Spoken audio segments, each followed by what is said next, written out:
If you wish to speak to any item on the agenda or during the public comment portion of the meeting, please fill out a speaker card.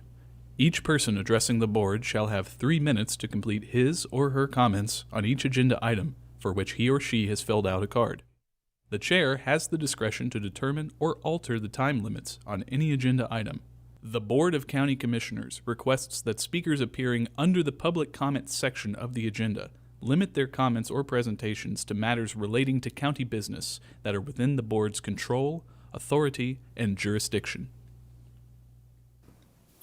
Good evening and welcome to the October 14th meeting for the Board of County Commissioners. We have a quorum. I'll call the meeting to order. Tonight we have invocation provided by Pastor Larry Martin, First Baptist Church of Cocoa. Sir, you're recognized.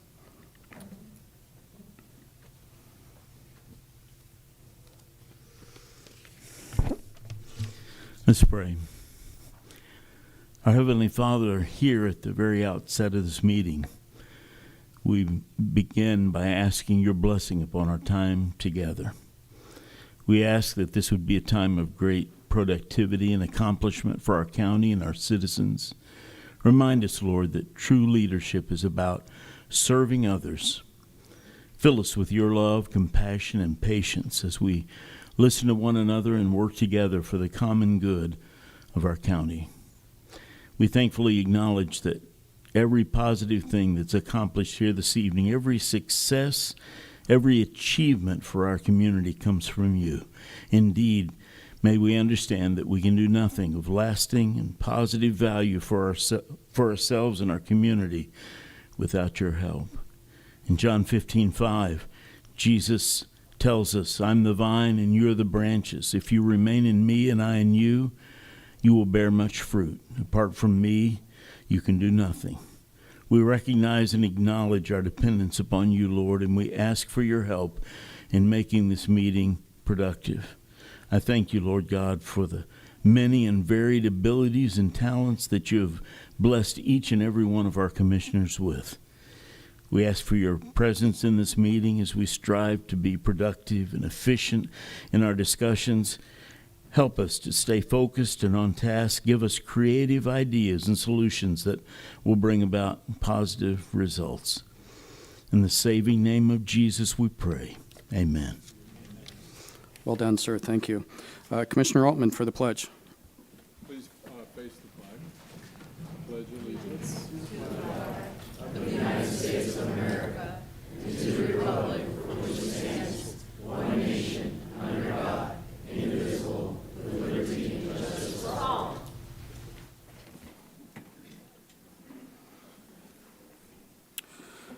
Okay, Commissioners, we have minutes to approve for the May 20th, 2025 regular meeting. Is there a motion? So moved. Second. I have a motion by Commissioner Goodson. I have a second by Commissioner Delaney. Clerk will call the roll. Commissioner Delaney? Yes. Vice Chair Goodson? Yes. Commissioner Atkinson? Yes. Commissioner Altman? yes. Chairman Feltner? Yes, we'll show those approved, 5-0. Thank you, Commissioners. We're going to go to the resolutions, and Commissioner Atkinson, you're recognized. Thank you. If I may, just a couple of words before I read the resolution. I just want to say that I am sure that I did not agree with 100% of everything that Charlie Kirk said and believed. I'm also sure that I'm committed to recognizing his determination to encourage respectful conversation. If anybody from Turning Point USA is in the audience, if you want to come up to the podium. A resolution on behalf of the Brevard County Board of County Commissioners honoring Charlie Kirk and designating October 14th as a day of remembrance for Charlie Kirk. I would also like to say that had he not been assassinated, today would have been his 32nd birthday. Whereas Charlie Kirk was a political activist of monumental impact, reaching hundreds of millions of viewers through social media, events, and written works.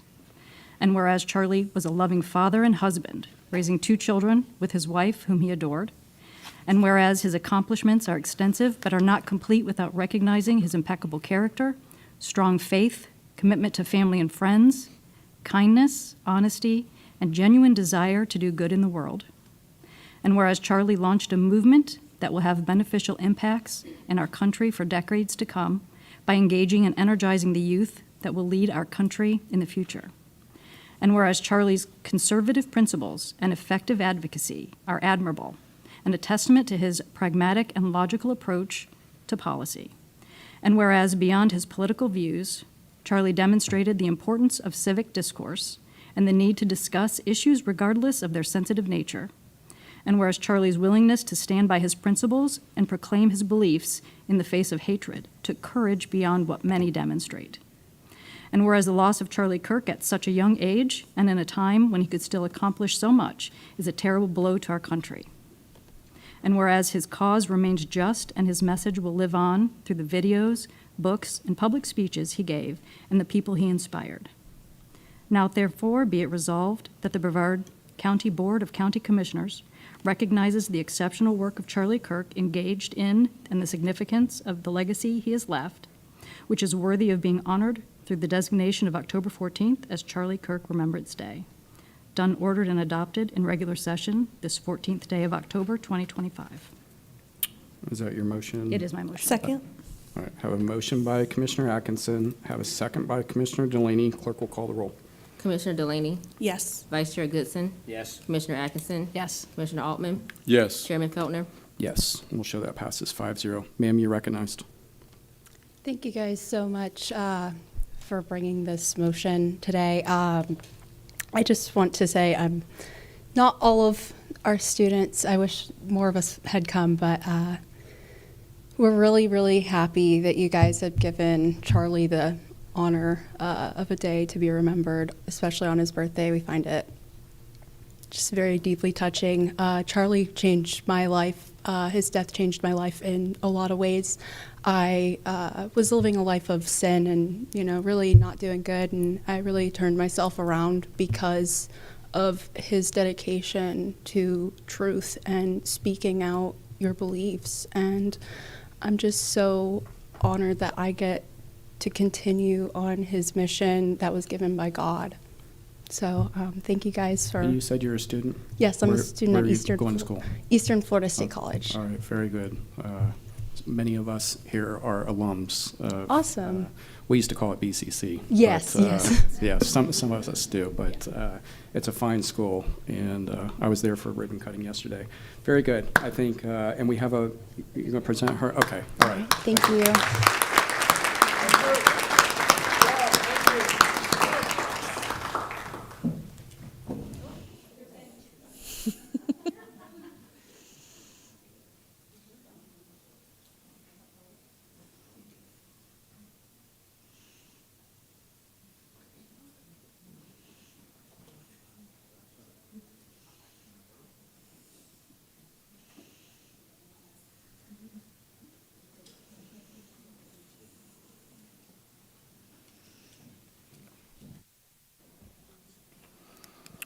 Okay, Commissioners, we're going to move into the consent agenda. Is there anything anyone needs to pull off of consent? Is there a motion for consent? So moved. Have a motion by Commissioner Delaney, have a second by Commissioner Altman. Clerk will call the roll. Commissioner Delaney, Yes. Vice Chair Goodson, Yes. Commissioner Atkinson, Commissioner Altman, Yes. Chairman Feltner. Yes, we'll show consent passes 5-0. Thank you very much for that, Commissioners. And we'll go on to the G portion of comments. I think we got a few cards. Actually, I have 5 cards. Reverend J.B. Dennis. Sir, you recognized? Good evening, everybody. The first thing I want to do is I want to give some kudos to Miss Katie Delaney for her honesty, her swift action, her professionalism, and being a servant for all the people. With her quick thinking and action, West Cocoa did not flood during the rain, just the streets. Thank you, Ms. I'm here to speak on HB 1365, the homeless crisis. Just over a year ago, the governor passed an unjust law making being poor and homeless a crime, which also make poor human beings a commodity to be bought and sold and placed in jails to make a profit. I call it modern slavery. These people works in the sheriff office and in jail for free. Once they're released, Sheriff Abbott don't even give them a bus fare.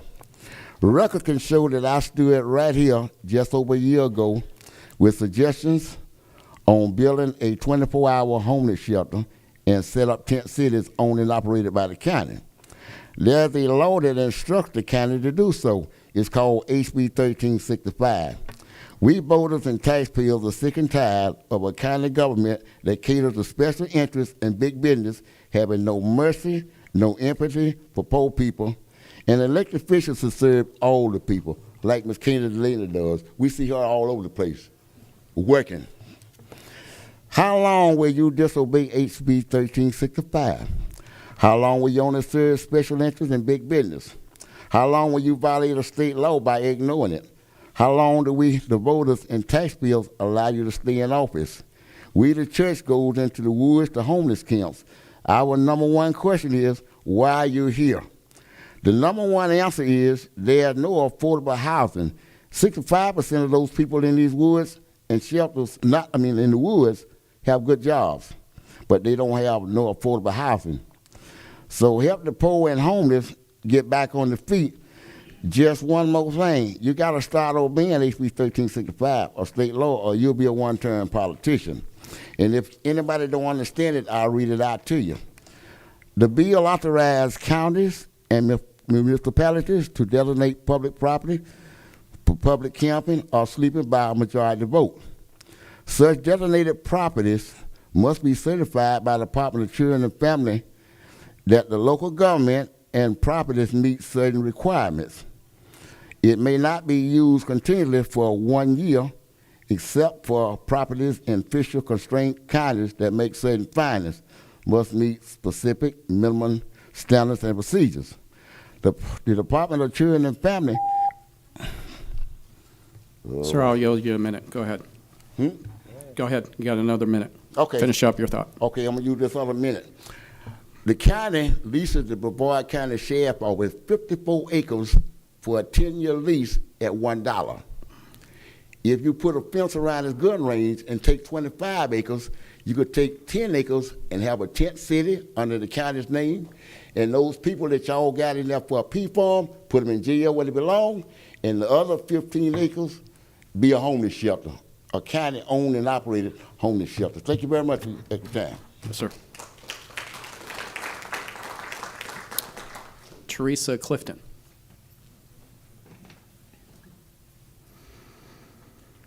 Hello. I'm Teresa Clifton. I'm the executive director of the Brevard Humane Society, and I just thought I would come down and share with everyone in Brevard County what a true grassroots organization, nonprofit looks like. The Brevard Humane Society was created in 1952 by a group of concerned citizens about the homeless animals in our community. A lot of people know that story and a lot of people don't. What they don't know is that our building on Cox Road was built in 1962. You can do the math of how old it is, and it no longer serves its purpose. So 5.5 years ago, I set out to raise the money as a true grassroots. If your community supports you, you will find a way to get things done. I came to you all a few months back when we had the issue with the center up in the North Animal Care Center, and this is our answer. This is a drawing or rendition of what we are doing our groundbreaking on. I raised $3 million, and Lloyd Construction is now going to be building this to make our facility more inhabitable, and so that what we had in 1962 will live on for another 100 years, hopefully, helping homeless animals in our community. For those of you behind me, you probably can't see what that is, but this is going to be done hopefully in 6 months to a year. Lloyd Construction is guessing. They never know what you're going to come across. We're tearing down the front of our building and rebuilding it so that the cats and dogs will have a place to stay while we still reduce the numbers of animals that are homeless in our community by spaying and neutering and adoptions and fostering. But this will be another part to the answer, and it is not costing the taxpayers a dime. the people who in the community support the animals are putting their heart and soul and money into it for them, for us to be able to do this. And that is how we are operating. And I just have to brag, because if you don't brag about yourself, nobody else will. And so I just thank you for your time, and just wanted to show y'all this is our community at work, and is something we should all be very proud of. And our groundbreaking is next Friday, October 24th at 10 a.m. The community is invited to attend. So anyone hearing or seeing this, I should be showing it right there. There you go. So we are very proud, and thank you so much. It will hold more cats and dogs and be able to help more of them in our community. And we have a solid foundation to continue doing the work we do without having to have taxpayer dollars pay for it. And we're very excited for it. So thank you so much. Okay. Yes. Good job. Pam Avery.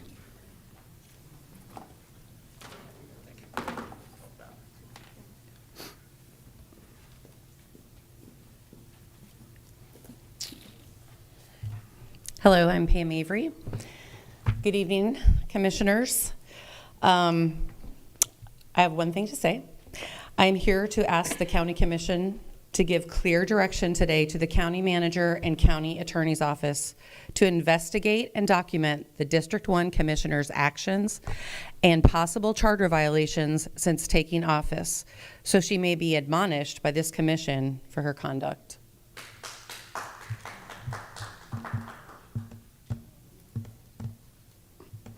I'm just waiting for a motion. Okay. I don't think we do motions on public comment, but is that it tonight? That's it tonight. Okay. All right, Pam. Thank you. Thanks. Okay, Jesse Wright. Good evening, Chairman Feldner and the members of the commissioners. First, I want to thank you for the approval of the first tranche of the $2.4 million for my project. If it wasn't because of your approval, obviously we would not be getting that. I have passed out a pamphlet with some talking points. Unfortunately, the project is at halt right now. I can't move forward. What has happened is that the property at 22 acres at 3550 South Washington Avenue was a contiguous lot, and which we separated it in multiple parcels. And so because of that, getting financing these days are extremely difficult. Contamination and issues are the main issues right now that the lenders have. So with that said, I was here on August 8th. Mr. Feldner, you asked me to meet with Commissioner Delaney, and I did. And I'm just asking, what is the next step? This is under your jurisdiction. I'm not getting much help from the city of Titusville. It's been approved through the TEC that unanimously that the city gets involved, but they have not, unfortunately.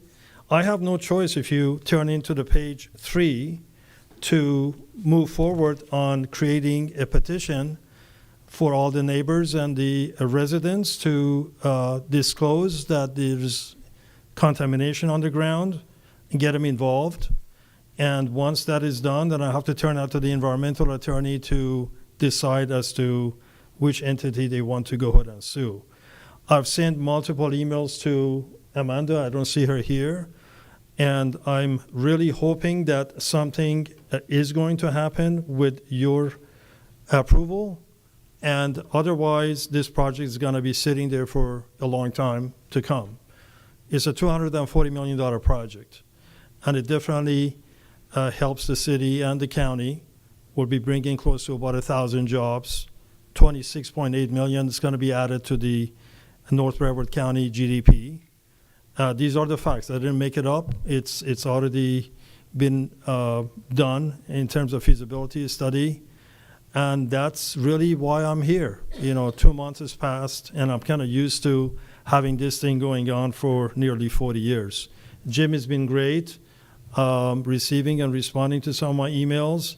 The last thing that I've heard and I saw from Shell Station on Cumberland and Country Club is that their environmental report indicated that the contamination and the water table is going to the northeast. Maybe that's where Santa Claus is, but I don't think anything goes northeast.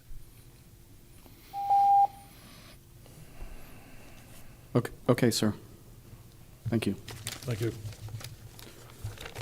Vern Blanchett? Sir? Well, County Manager and County Attorney and Commissioners, thank you for letting me speak. I didn't understand the structure of how you did this, so I thought I'd be able to speak before the resolution on Charlie Kirk, but that was taken care of, so this will be real short. What I want to say to you is that thank you for recognizing him with a day which is appropriate for a Christian martyr like him who laid his life on the line and it was taken from him. I had never heard of Charlie Kirk in any detail before he was assassinated, and I started watching him afterwards to see what was the controversy that got him killed. And it was simply that he was dealing outright in public on political and religious issues with college students.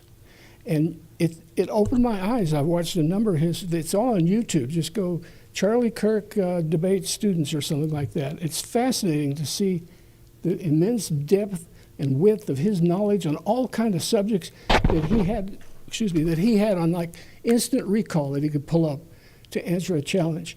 And if you dig in there, you know, you may have heard that college professors quite often are on the left side of politics, and they impute that to their students. Well, if you carefully select your search criteria in YouTube, you can watch Charlie Kirk debate professors. And it is amazing. I mean, Charlie Kirk was sharper than professors, even in their own subject areas. You got to watch that. So I encourage all of you, if you get a chance and you don't have anything to do and you're bored, go to your computer and go to YouTube and put Charlie Kirk debates college professors and watch some of those interactions. It was wonderful. It was a loss to America to lose Charlie Kirk. He was that much of a brilliant mind. Okay, I have a minute left, so let me say, if you will do that, your eyes will be opened. And thank you for letting me talk about him, and thank you for passing that resolution. Thank you. Thank you, sir.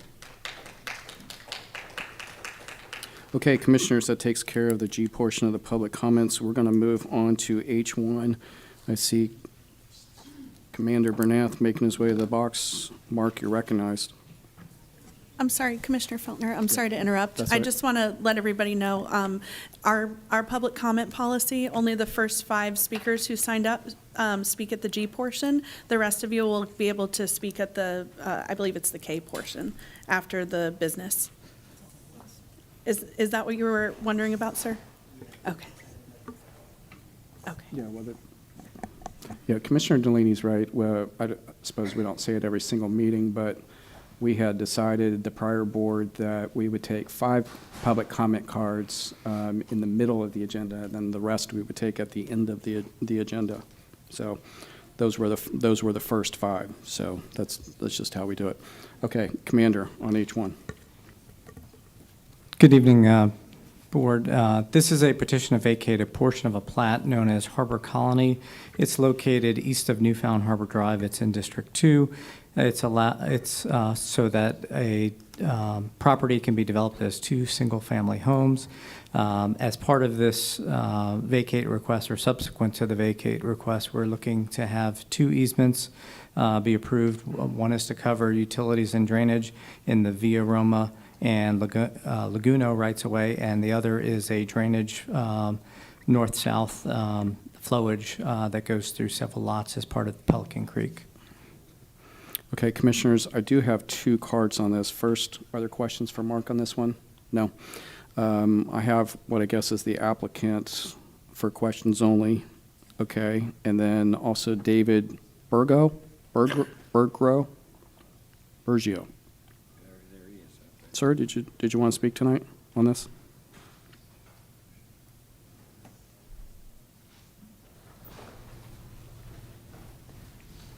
Tell us your name for the record. Good evening. My name's David Bergio. I live on 1825 Via Roma, which would be an eye shot west of this development. I've always seen this on the plot plan. Via Roma was designed to go all the way across east to South Banana. And I was wondering why all these lots were left undone. But what I did notice, my question is about the right-of-way. Via Roma was supposed to be extended eastward to South Banana. There's a 50-foot easement. And I just didn't understand how somebody could absorb that right away. And I know that I'm just now hearing about the drainage because it's a very sensitive watershed there. And I think of that's course, what they're we trying don't want more water coming our way. Understood. I think that's what they're trying to take care of. Mark, maybe you could speak to that So for a it's a second. little vague, this rezoning. I know there's 12 lots there, but there's, if you look at the 2 lots on South Banana, the numbers would be 18 and 1. We're not rezoning tonight, sir. This is just a petition to vacate. Yeah, but is somebody going to answer some of the questions might come up? Okay. We'll do. All right. If you're done with your questions, we'll go ahead and we'll let them. Okay. All right. Okay. All right. Thank you, Mark. If you could clarify things for us real quick. Absolutely. So the petitioner owns lots 3 through 7 and 20 through 24, which is in the agenda package. What the gentleman was asking about Via Roma is a 50-foot public right-of-way. The county has no intention to actually connect Newfound Harbor Drive and South Banana River Drive. So as part of the partial vacate, we are vacating Via Roma, but we are getting back a drainage and utilities access easement so that this way the existing utilities can remain and we can get in there for drainage. Okay. Are there follow-up questions to that? No? Okay. That was the one card. Is there any discussion on this item? No? Is there a motion on the item? So moved. I have a motion by Second. Commissioner Goodson. I have a second by Commissioner Delaney. Clerk will call the roll. Commissioner Delaney, Yes. Vice Chair Goodson, Yes. Commissioner Atkinson, Yes. Commissioner Altman, Yes. Chairman Feltner. Yes, we'll show that passes 5-0. Thank you very much. Okay, we're going to go on to I-1. And Billy, the event you've been looking forward to for a long time. Good evening, Mr. Chairman. I-1 relates to 2 letters that Brevard County received from Florida Commerce declaring 2 actions that this board has taken to be null and void ab initio, that is, null and void from the beginning. These 2 actions are the adoption of the ear-based comprehensive plan amendments and adoption of the new Brevard Barrier Island element to the comprehensive plan. Florida Commerce determined that these amendments were null and void ab initio because it determined that they were in conflict with Section 28 of Chapter 2025-190 Laws of Florida, better known as SB 180.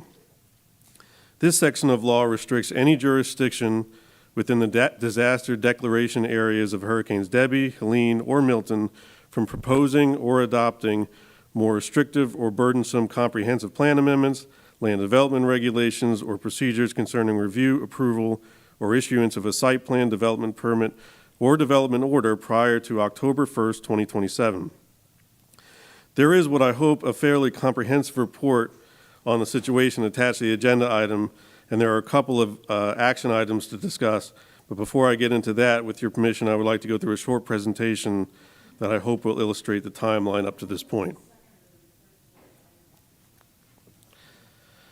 Go ahead.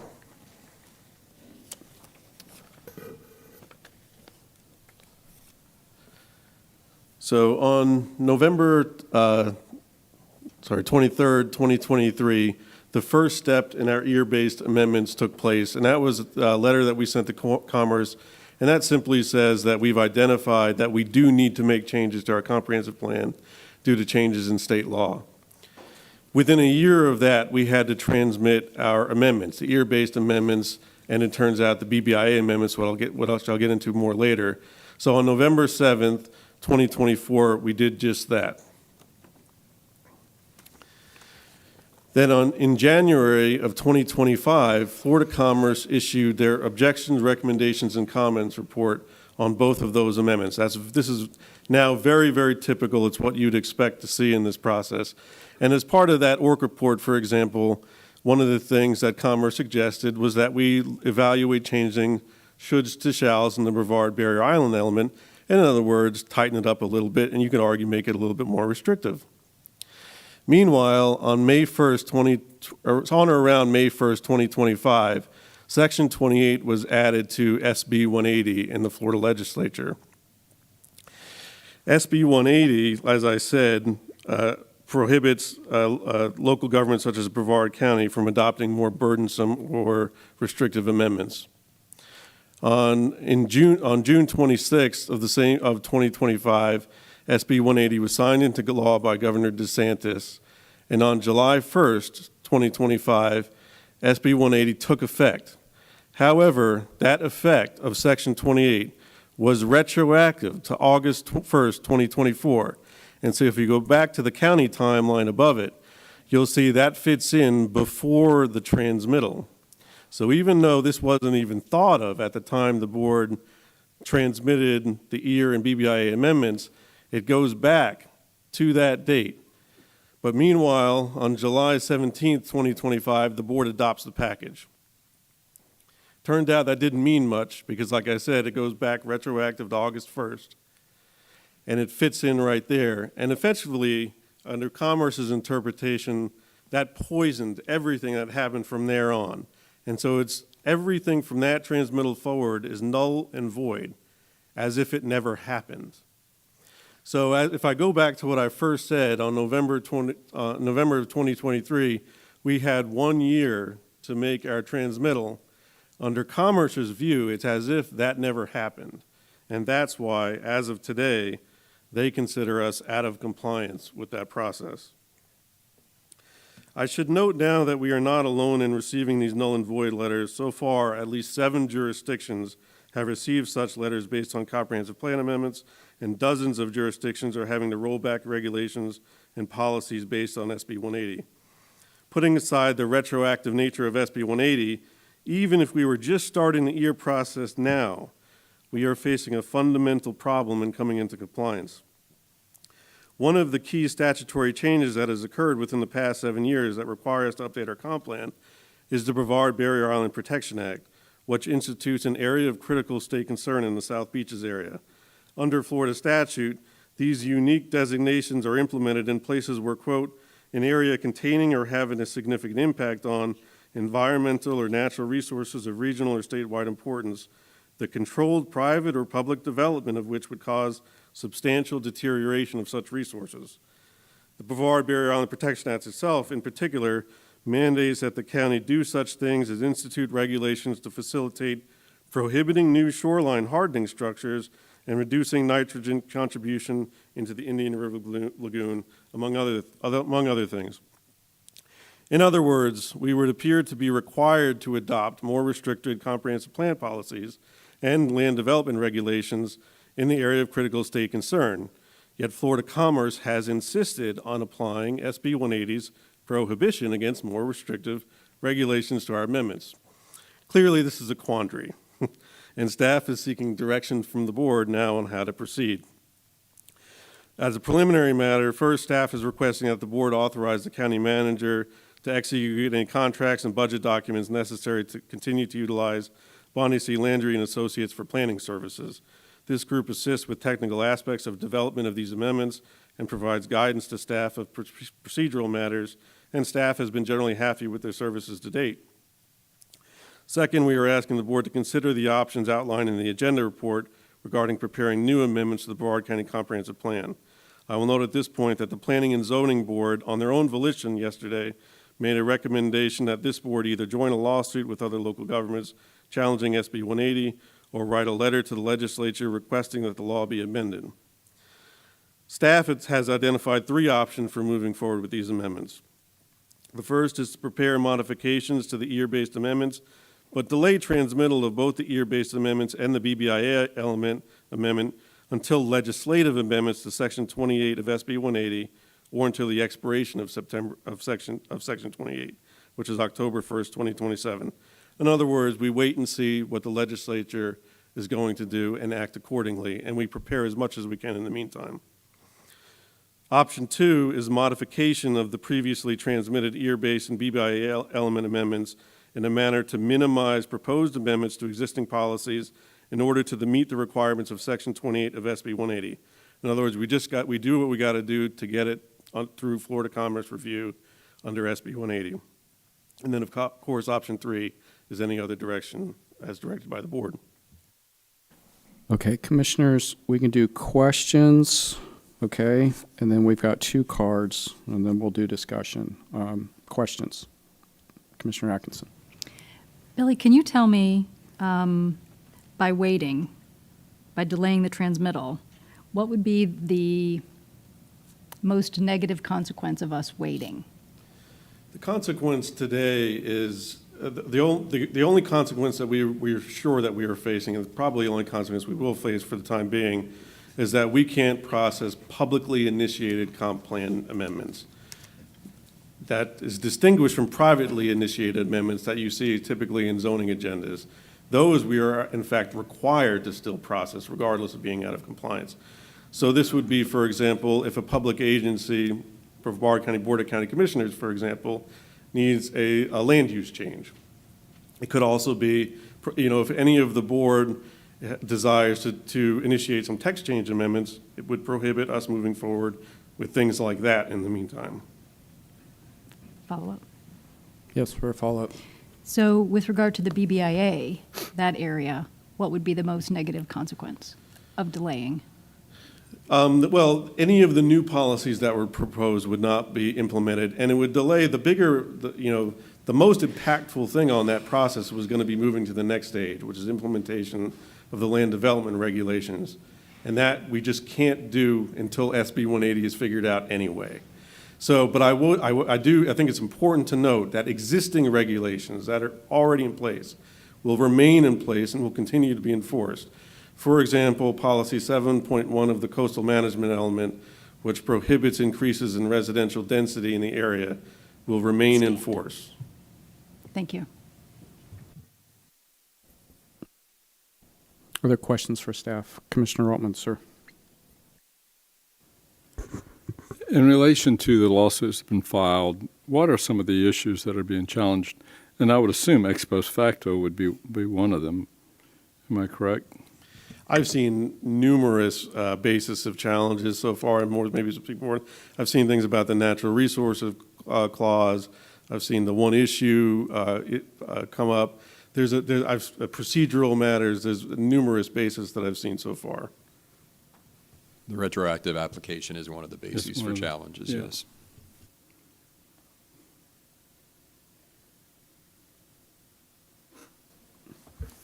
Commissioner Goodson, sir? Yeah. For a question? Question. Which one would you prefer us choose? Because you're much more knowledgeable than us. Option 1, I think, is the approach that would allow us to keep in line with what was intended by a number of laws, not just Brevard Barrier Protection Act, but a number of other laws. So I think if we're looking to come into the best possible compliance, there's been plenty of movement in the legislature already, although not officially, hasn't been anything filed, but even the sponsor of SB 180 has said that he thinks that there are going to need to be changes in the next session, of Section 28. So there is good reason to believe there will be legislative fixes. So I think there's a basis for saying, let's wait and see before we jump the gun and make drastic changes. Any other follow-up questions before we go to the cards? Okay. Just one Sir, more. Commissioner So Altman. we don't engage in a lawsuit. Other counties have, and they rule in the favor of those counties. I assume those favorable rulings would apply to us as well. Yes. Okay. To be clear, there are counts in some of the litigations that are out there that would be specific to that jurisdiction and something that they specifically adopted. But generally, in order for the courts to find in favor of the jurisdictions that have sued in one of those cases, the holding would be effective to the county as well. In other words, we could kind of ride along without being a party to the suit, still benefit from the outcome of the litigation. I wonder if our involvement in those cases would be helpful, especially since we're responding to a state law that was passed. And if it would be helpful in the bigger scheme of things, I would support engaging in those actions. So generally speaking, I think the only reason it would be helpful in the larger efforts would be if we were going to contribute significant resources in the form of either monetary support for the litigation or attorney time and resources. So if we're prepared to do that, it could potentially be helpful. I can tell you, my office right now would be strained to provide much in the way of meaningful support internally. But that's really the only way we could be useful to the ongoing effort if we were able to contribute meaningfully in that way. We do have an issue that is unique to us in the form of the inconsistency with the Brevard Barrier Island Protection Act that we could theoretically raise separately at some point. Commissioner Goodson. Yeah. Well, if you know anything about Tallahassee, they'll send out all kind of crap that you have to go back and change again or multiple times till they get it right. So do you think this session's going to be any different than the last one? Billy? I've seen, I know there's a large upswelling of, requests that this be fixed, not just from us, but from across the state. I don't know what the impact of that will be on the legislature. I know the speaker is aware of it as well, former Speaker Crisafulli, and he's going to be seeking to provide some assistance as well. So there are two sections of the bill. We've talked about 28 with the retroactive application, but there's also a section 18 that is forward-looking, so that if another storm passes through and we're within 100 miles of its path, we would be prohibited for a year after that event from enacting regulations that are deemed to be more restrictive or burdensome. That section carved out an exception for areas of critical state concern, like the BBIA. Looking at the legislation, it's hard for me to make sense of it in any way but to think that it was an oversight that the same exception was not included in Section 28, which is the section with retroactive applicability. Now, I think it would be best if 18 and 28 were repealed in their entirety. But that said, I suspect, without having any crystal ball or great insight into the legislature and what they will do, if I had to bet, I think there may be a correction to fix that portion at least, so that an exception is carved out for the BBIA statute and our ability to do that. And given that the legislature may be taking that up, I think it may be prudent to take a wait-and-see approach to some extent before we were to litigate against the state on that particular issue, because I don't know how that would. It's sometimes said the only thing worse than suing the state is suing the state and winning, right? And sometimes just litigating with them may sour the water. So since I think there may be a movement to take up a glitch bill or something to fix what appears to be an oversight there, I'm not urging the commission at this time to sue over the BBIA issue that is more unique to Brevard. Hold on, Commissioner Atkinson and then Commissioner Delaney. Mine's just a procedural question. I think when a motion is finally made, do we have to make two, one about our participation in lawsuit and the one about which option for transmittal we choose? You're not required to make any motion at all about participation in a lawsuit. That was a recommendation by the Planning and Zoning Board of their own volition. They raised that issue. It wasn't a staff request. I think the only thing before you tonight is a request from staff for direction. You have the options given, including the third option, any other direction. But that's what staff is seeking from you tonight. Of course, you could make any motion you like in consideration about the ongoing litigation, but there's no requirement for that. And the contract, I'm sorry, clarification, Jim is correct. The request for the ability to continue on with the contracted consultant. Okay. Commissioner Delaney. Would it be fair to say that adding some potential muscle to this lawsuit would be my colleague right here that helped sponsor this area of critical state concern as a state representative. And, you know, I would think that would bring a little bit more oomph to the lawsuit. Would that be fair to say? No, that's not something a court would consider. Politically, yes. I mean, I think with the legislature, Right. absolutely, not with the courts. Right. But it might, is it possible that it might, you know, encourage others to, you know, participate as well? I think that between the Live Local Act and then going forward with SB 180, there's been it's getting more and more severe, the encroachment on our home rule. And so it would be helpful if, you know, more cities and more counties would join this lawsuit to tell the state, hey, like, we have a state constitution that protects this.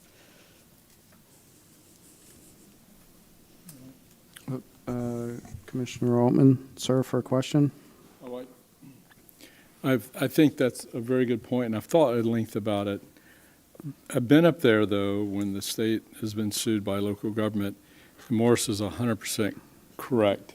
When we file a lawsuit against them, it changes the whole way we can interact with them, and we are deemed as the enemy. And if there's a chance that this thing could be amended in the legislative process, we probably would have more of an opportunity to engage and have a voice if we're not under a lawsuit. So I understand where he's coming from.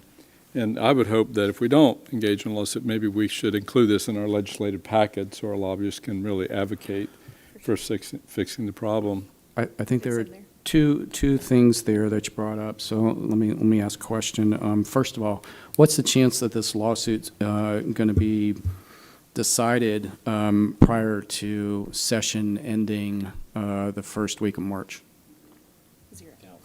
Zero.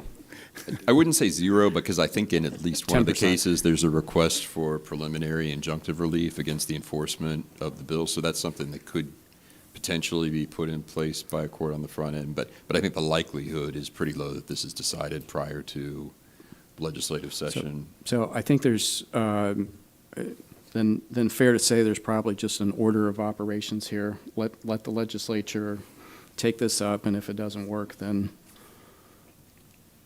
lawsuits will continue. I think so, and I think we're also, there's no, if you were to recommend option one, which is prepare the modifications to the ear-based amendments, but delay transmittal, you're not foreclosing the ability to sue at some point should there not be any legislative relief, and should it be determined by the board that that's desirable to do so. So there's no compelling imperative right now to jump into the suit. You're not losing any right or waiving any ability to seek that relief should the legislature not come through. I have a question. Now, sitting here, one second, with two former members, and I worked up there too, fair to say that this is better to fix it in statute than it is to have some state judgment? I mean, I think the legislature has the incentive to take this up. Is that fair? I hope so. I hope so. Okay. I would think so. I would think. Okay. And I think our voice would be a little different, because once you pull that legal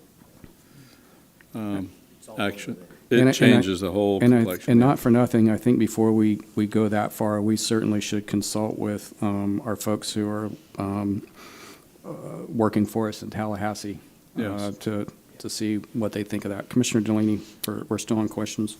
I just wanted to also mention that, so if, let's just say, we get through session, the legislature fixes the issue with the area of state critical concern, we're able to get the BBIA in our comp plan, but they don't do anything else. I had a lot of major concerns with a lot of things in our comp plan. I only brought the floodplain issue up because I just felt like that was the most important at the time. But there were things in there about our potable water and different things in the conservation element. And if we're still not allowed to go back and put different restrictions in place, would we be able to then still join the lawsuit at that point afterwards? Yeah, absolutely, we would be. And also, take note that Section 28, the retroactive application, does expire eventually on its own terms. Of course, there's always the opportunity for another storm to come by and extend that at any time by an additional year. But it expires on its own terms. The only thing unique to Brevard and what's happening is the application to the BBIA, because we're the first area of critical state concern in decades. But if that is resolved by the legislation, then all of the other issues affecting our comp plan, those are all at issue in the pending litigation that's been brought by other jurisdictions. That is, will almost certainly, if any of those jurisdictions, if any of those litigations are successful, we'll be able to benefit from those without even being parties to the suit. But if we need to at some point in the future bring action, we could do that. Okay, thank you. Okay, if there's no more questions, we got two. Sorry, sir. Thank you, Mr. Chairman. Just following up Commissioner Altman's comments, it just rendered is in our legislative packets. We highlighted sections 18 and 28. We as staff sat down with Speaker Krista Foley to go through all the things. We did spend quite a bit of time explaining the issues with SB 180. So, and I already know he understands it. And actually, and on my own, I've had a conversation with one of the representatives explaining the same situation. So, just wanted to make you aware of that. Great. Okay, we're going to go to the cards. Ruth Amato.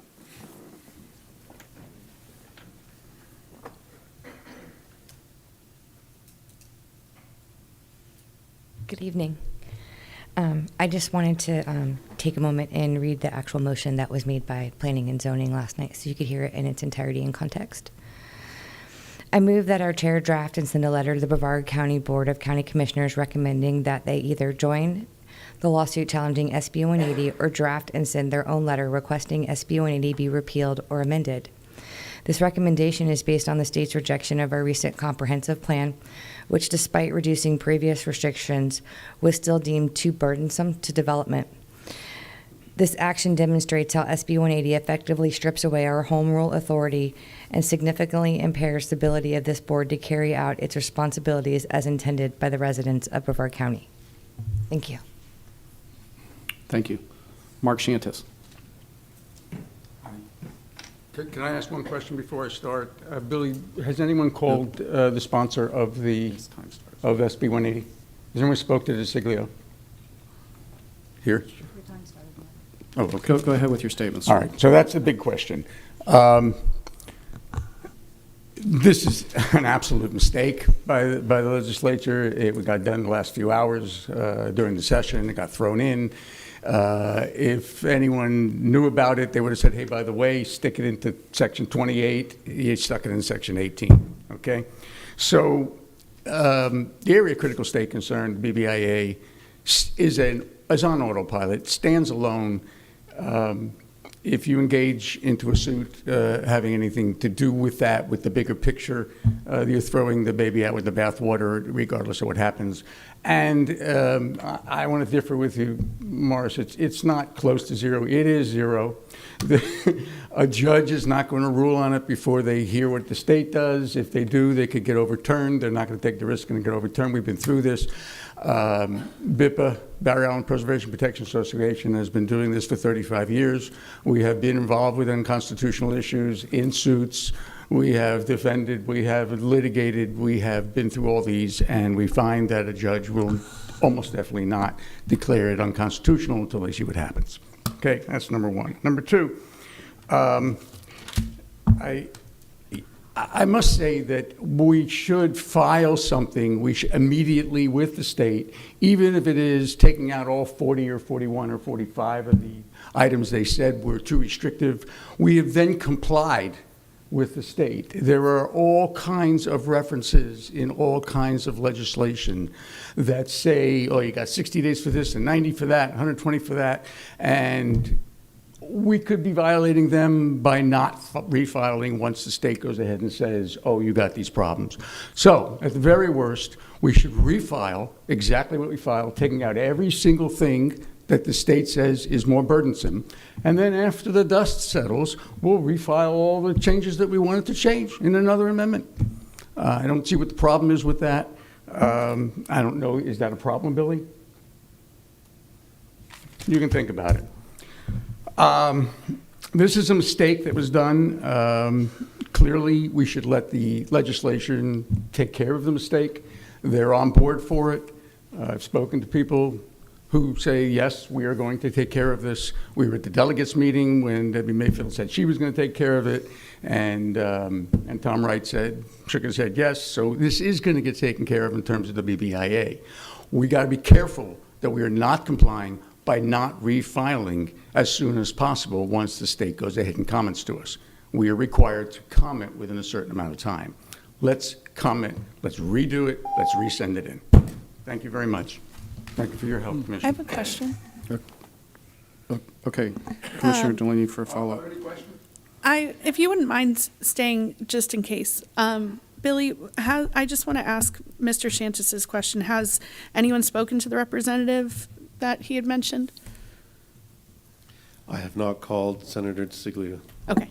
And then if we were to do option 2, would we just get rid of the language that we sent forward last time and put in our existing language? It will be a little more complex than that, Commissioner, because the letter they sent back identified 40-something policies in the ear. Then they rejected the BBIA outright. So it's not clear. We'd have to go through the technical assistance process with Florida Commerce and essentially submit groups of policies at a time, have them sign off on each one, and have that back and forth. And it may be possible in the end. It's truly impossible. That's the bigger issue. How far are they willing to stretch the Brevard Barrier Island Protection Act for the sake of SB 180? Mm-hmm. They seem to be diametrically opposed. Well, that's what your letter says, Billy, but that's not the indication that I have when I chat with people. Okay. The indication I have is that it's a mistake. The indication I have is that it's going to be corrected, but it will not be corrected until the end of the session, as you were saying, Commissioner Feltner, that the session is going to go on until July again, and we could be in violation of answering something that the state has already told us. So if they have not said the reason that they want to reject it, ask them the reasons, let them list the reasons, okay? Let's get on board with discussing this with them. Let them list the reasons, and let's throw out all of those items, and let's refile. But there has to be a discussion going on with Stansberry, and there has to be discussion going on with the sponsor's office as to how it is they're going to do this. If you're doing this in your own little quiet little box, you're going to miss what's going on up there. And I hate to do this, but I'll volunteer to interact with them if you want. We're going to move into discussion here. you. Commissioner Altman, sir, did Any you other have questions? something else? I do have a question. Just so we understand, your recommendation, how does that relate to our option 1, 2, or 3? It's option number 2, which would be to refile as soon as possible, given that you call up their office up there and ask them what specifically you should refile. And if they don't tell you specifically what you should refile, you should go ahead and take a bunch of stuff out of it and refile it anyway, let them reject it again and ask them what it is, and go through the process of interaction with them so that we are in compliance. Don't want to be out of compliance because we miss it by a day. Yeah. We've already been through some of that in the past, and it's not a happy place. Okay, Mark, thank you. Thank you, Commissioner Feltner. Morse in discussion. Anyone else? No, I think, thank you. Just to respond a little to Commissioner Altman's question as well, we have had that conversation with Commerce, and I think it's in Billy's report, but, we did receive a list of the proposed amendments which Commerce felt were more burdensome or restrictive, at least from the typical EAR proposal. Billy's correct in saying that with regard to the BBIA, they just outright rejected that, so there's no one reason they pointed to. Just in its totality, they see that as more restrictive and burdensome. In my view, I don't think you can comply with the Brevard Barrier Island Protection Act and not be more restrictive and burdensome. So I don't know how you ever transmit anything that meets both the spirit of that legislation, but also complies with SB 180 that Commerce can accept. But we're going to have those conversations with Commerce. We've already had the conversation initially, though, with Stansberry and Commerce about the direction and path to proceed. So I just don't want to give the impression that we haven't made that outreach and staff hasn't had that communication. Billy has led that conversation. I've been a part of that conversation with Commerce. Commissioner Atkinson, hold on. Commissioner Atkinson in discussion. I would just like to say that I know that Billy has been in communication because I've been in communication with Billy about this. I am not a fan of pushing something mediocre through, especially when we know that our legislators realize they made a mistake. And we have people who are prepared to lead the charge to fix this thing.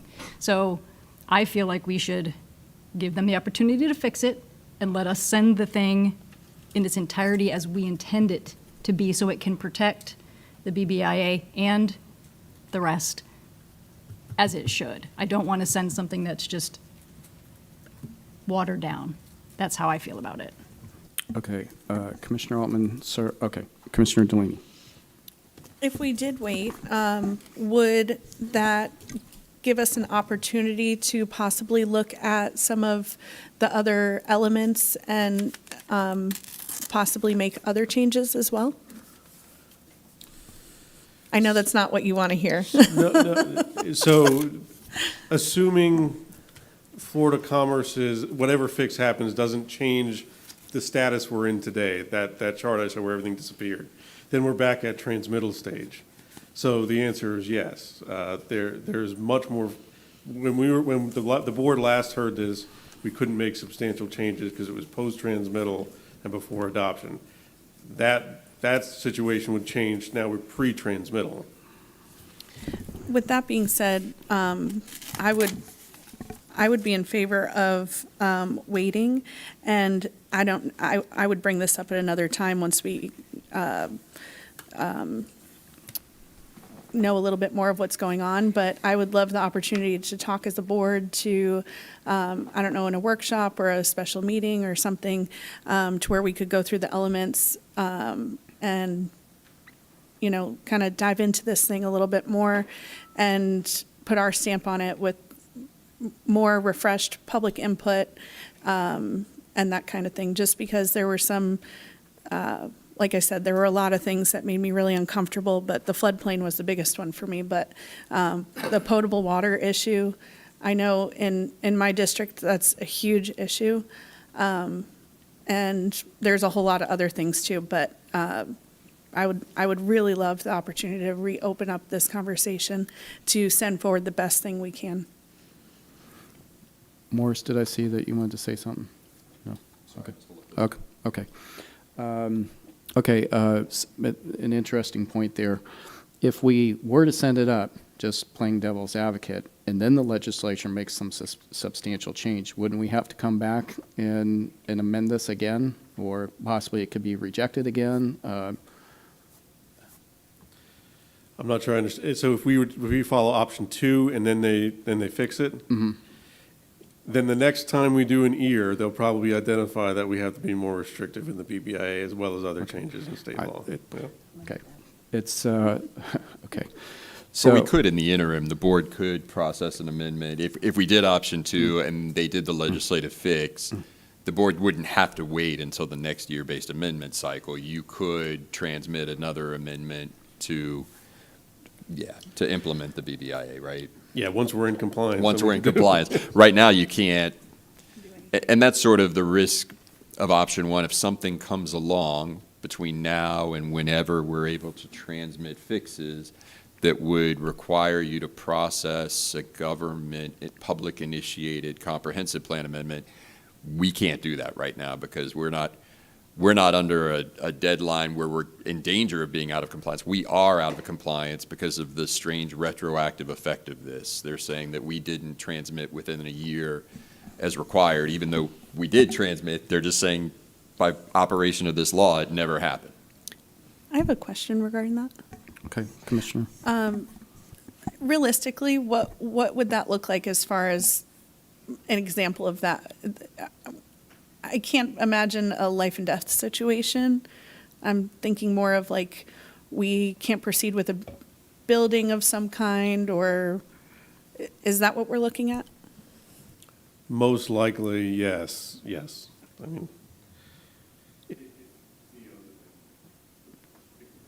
been a couple conversations, I think something from you, of a small area study. Well, if you did that, you wouldn't be able to adopt any changes that come out of that study. But there are no immediate. I don't know of any immediate reason why being out of compliance will cause a significant impact on the board. Okay, it's my opinion that we should wait. We should get it in the proper posture and not potentially have a conflict with a state when there's the potential that they're going to fix it. So I'll make that motion. Are you okay. taking motion number 1 then? Yes. Are you? Okay. So, I don't know which one you take. Number 1? Oh, I'm sorry. Yep. You're 1. How about if I just say the motion? Or you Commissioner get one. a second. Go ahead, Sure. Commissioner Delaney, and then Commissioner I'll make a Atkinson. motion to accept option number 1. Second. All right. Have a motion by Commissioner Delaney. Have a second by Commissioner Atkinson. Clerk will call the roll. Commissioner Delaney, Yes. Vice Chair Goodson, Yes. Commissioner Atkinson, Yes. Commissioner Altman, Yes. Chairman Feltner. Yes, we'll show that agreed to 5-0. Commissioners, Wait, thank you for that. Excuse me, Mr. Chairman? Yeah. On the consultant, I'm sorry, Thank right? you. Okay. Yep. All right, Commissioners, we need to, I was just Okay. going to say, my thoughts on the lawsuit is that we should not participate, and if the consultant works with you well, and you think it's the right way forward, then I think that's what we should do. That's my thought. okay, so you want to make a motion to continue with the consultant? Is that? Yeah, Mr. Chair, the motion would be to authorize county manager or his designee to execute any necessary contract amendments or other documents necessary to continue to utilize Bonnie C. Landry and Associates as the planning consultant to develop, adopt, and implement amendments to the comprehensive plan in relation to the ear-based amendments and implementation of the Brevard Barrier Island Protection Act, and authorize the county manager to execute all necessary budget amendments. I have a question on that. That was longer than I thought. All right, we have a question. Is that, would it have to come before the board again if it was above the threshold that the county manager is allowed to spend without board approval? Or, This motion the attorney can correct me, but this motion would allow for us, the staff, to continue on with it without bringing it back to the board. okay, so if it's The like way $1 it's million, then we can we put What- a what dollar if- amount? what if I we- could tell you okay, I'm what not if gonna we spend paid- $1 million What if on we it. paid to this point? Approximately $200,000. Okay. It's in the You agenda. want to the next 200,000? Is that? Oh, God. I know, Yeah. but, I guess. Billy, what would be appropriate? Do you have an idea? Well, it really depends on what the fix is and what how drawn out this becomes. I don't think that everything we've done so far is going to go to waste, so I don't think it's going to reach the same level, but, can I guarantee it? No, but we can come back to the board if it reaches anything close to that level. Yeah, if you guys have a level, we'll bring it back. you want to half that? Make you feel better? Yes. Okay, I'll feel better with that too. Okay. Commissioner, you can make, that's your motion, 100,000, up to 100,000. Above that, they're going to bring it back to the board. So moved. Okay? All right. Okay. You second that? Sure. Okay. Second by Commissioner Atkinson. Clerk will call the roll on the motion. Commissioner Delaney, Yes. Vice Chair Goodson, Yes. Commissioner Atkinson, Yes. Commissioner Altman, Yes. Chairman Feltner. Yes, we'll show that agreed to 5-0. Thank you very much, Commissioners. We're going to go on to J1, Peter's in the box. Now, let me say something after that, okay? I think we'll take a 5-minute break, and just so you know, we have approximately an hour's worth of public comment on the K section of the public comments, okay? So let's get through J1, and then we'll take a quick break. Peter. Thank you, Mr. Chair. So item J1 is the remainder of the marketing support program grants coming back.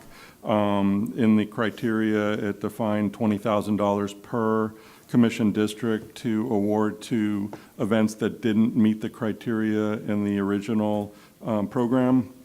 I don't have all of the details for each commission office, so it might be best if each commissioner could speak to that. But other than that, I'm happy to answer any questions. Okay, Commissioner Goodson, sir, did you want to say something? Yes, I'd like to speak to that. I'd like to give $5,000 to the Wizard of Oz Museum, $5,000 to the Space Coast Art Festival, $5,000 to the 38th Annual Veterans Reunion Memorial Wall, and $5,000 to the Space Coast Birding and Wildlife Festival. Okay, Thank you. sir. So we have Commissioner Goodson's amendments there. I just have a comment. Go ahead. If that's okay. Yep. I apologize for not bringing forward my events. I'm waiting to hear back from one potential event, and I don't want them to miss out. So if it's okay, I'll bring it back next board meeting for mine. I don't see why we can't do that, Peter.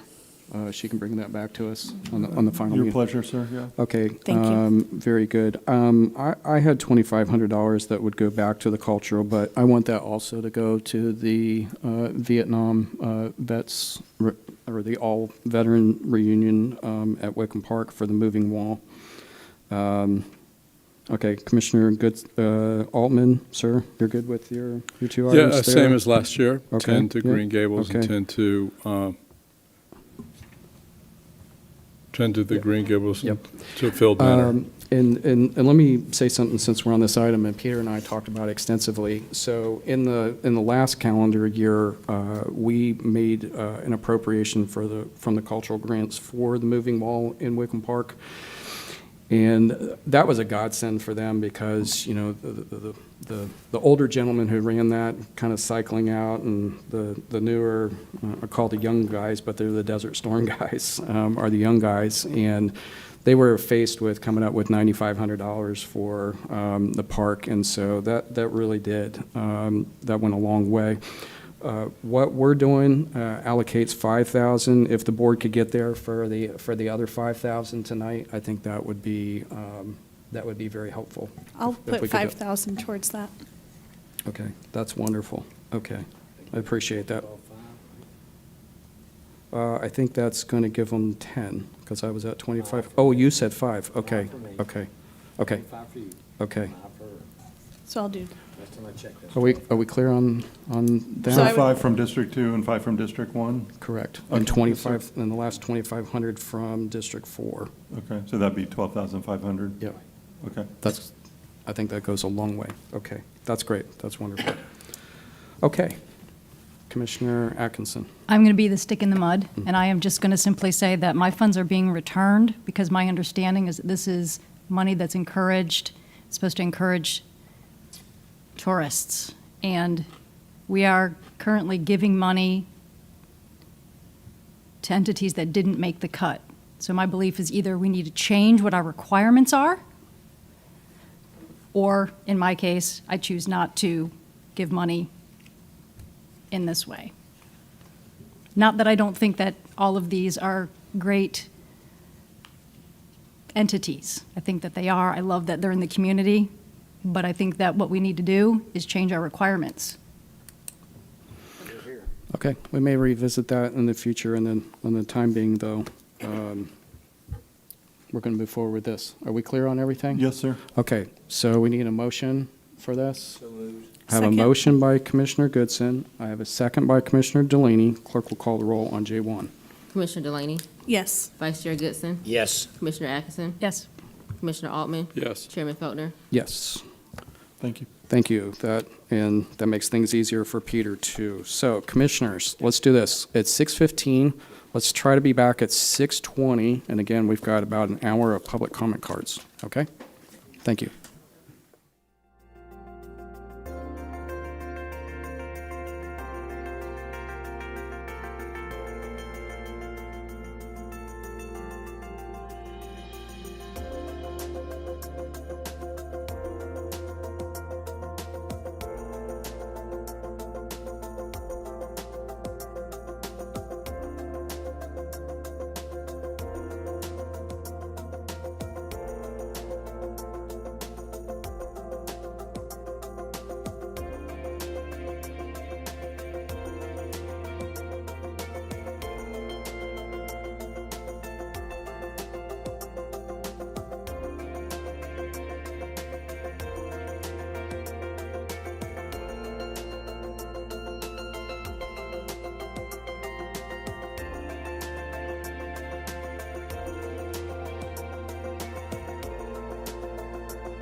No, I'm good, sir. I have a point of order question, if that's okay. Yep.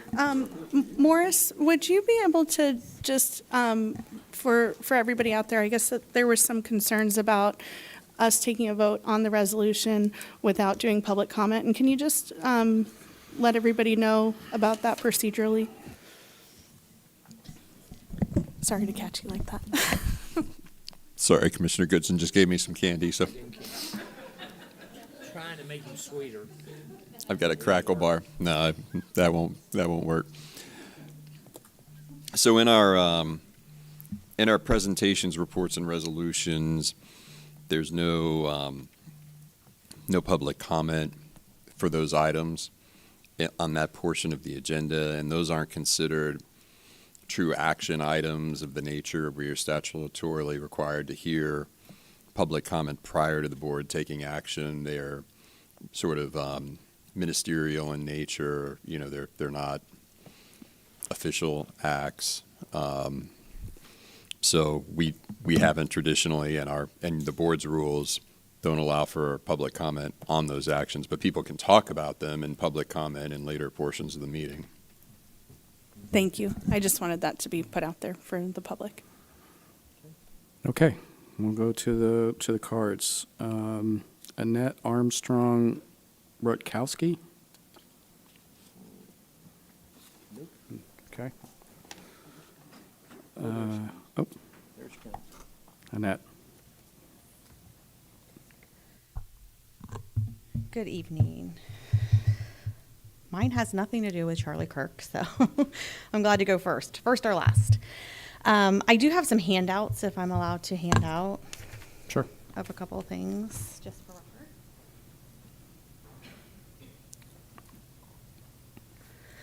Good evening, County Commissioners. I have lived in unincorporated Brevard County since birth, 1976. During this time, I have been active in the home building construction industry. I'm a daughter of a builder developer, mortgage professional, and 23 years small business owner, including a valued preferred contractor for Brevard County, as well as other local municipalities. I have served on boards and served as advisement projects for special interests such as local preference within Brevard, government purchasing, and city councils. I tell you all this to create a backstory and to share the passion I have for this community. I choose to live here. I choose to be active in positive growth and advancement, and I choose to make Brevard beautiful. I currently live in District 3, specifically Archie Carr, the South Barrier Island Sanctuary. Unfortunately, I come before you this evening to bring awareness to an urgent concern I feel is very misled in Brevard County. A department that is being ran by interim leadership and with officers that have interpreted their job description to fit their personal beliefs and not that of tax-paying citizens. Code enforcement of Brevard County. Over the course of 2 years, I have been lied to, ridiculed, questioned, passed from one department to the other with no clear answers, refusal of ordinance definitions, harassed, ignored, and prosecuted. During the September special magistrate meeting that I was ordered to attend and listening to the many cases before me, it was becoming very unsettling to learn that I was not alone, as I thought. With many others are being targeted. Unsettling to know that surveillance by helicopter, yes, that's correct, code enforcement complaint, Brevard County Officer Ashton Stryron is using Brevard County Sheriff's Office helicopters to take aerial photos of different code enforcement complaints. This was not my home, thank goodness. However, the same officer, Ashton, with the knowledge of acting interim director Denny Long, did, however, orchestrate a Brevard County natural resource boat to navigate him to the waterway behind our home to take photos of the seawall he was investigating as being in code violation. A seawall that was clearly from Brevard County archived property appraiser photos been in place since before we purchased. Extremely concerning that code enforcement is going to such measures. Can I just finish my last line? Ma'am, I'm sorry. We have a lot of cards tonight. Okay. I've got 20 of them here. I You have appreciate my it. paperwork. Thank you. Pam Castellano. I think I saw her walk out. She left, okay. Jennifer Sizemore.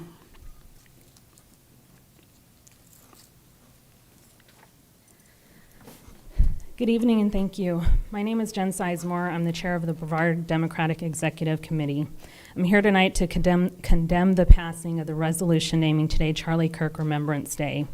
It was mentioned earlier that perhaps you don't agree with everything Mr. Kirk has said, but a few positive comments do not outweigh the negative, hurtful, divisive things that he said. Wrapping hateful rhetoric in Bible verses or passing it off as hard truths or real talk doesn't make it any less divisive. It doesn't make it moral, and it certainly doesn't make it right. He has said that highly accomplished black women do not have the brain processing power to be taken seriously. Well, I'm a highly accomplished black woman. Don't let my light skin fool you. A veteran, a mother, a child advocate, and a servant to the community. And I can assure you, I'm neither an affirmative action pick nor am I lacking intellect. He also stated that the passage of the Civil Rights Act was a huge mistake. I could go on, but I know my time is limited. Comments like these aren't just controversial, they're harmful. And no, they aren't taken out of context, because for something to be taken out of context, the intent has to change when the context is added. In what context are these comments ever appropriate?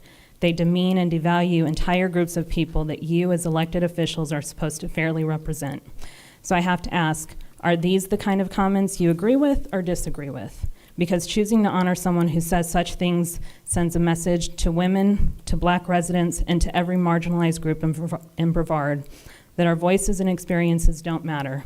What happened to Charlie Kirk was tragic, and people can mourn his death and celebrate his life as they choose. But Brevard citizens deserve leaders who represent all of us, leaders who focus on bringing people together, not passing resolutions honoring someone whose words divide our community. And let's not forget, today would have been George Floyd's 52nd birthday had he not been killed. That should remind us of the importance of justice, equality, and humanity, values that should always guide the decisions made in this chamber. Thank you. Thank you. I think it's Pika Marie Goloski.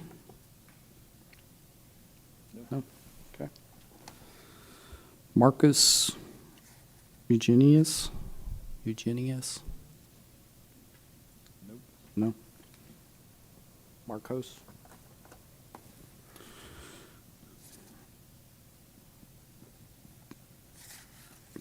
Kathy O'Neill?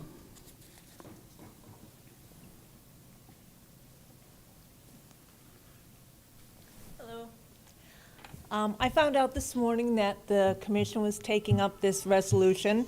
Didn't expect it to be voted or passed on before we got a chance to speak, but I'm sure you already had your minds made up. And I can see where you would be motivated to honor somebody like that who you feel strongly about their tragic death, as we all see it's a tragedy. But that doesn't wipe out the hateful, divisive rhetoric that he spoke during his time on this earth. And many people in this community, myself included, I'm sure many people in here, have been disparaged, denigrated, and talked down to by him. And I don't think that your action of elevating him to somebody of a place that we should respect is worthy of Brevard County. Thank you. Kathy Lawrence? She left. Kathy Lawrence. Brandy Flanders?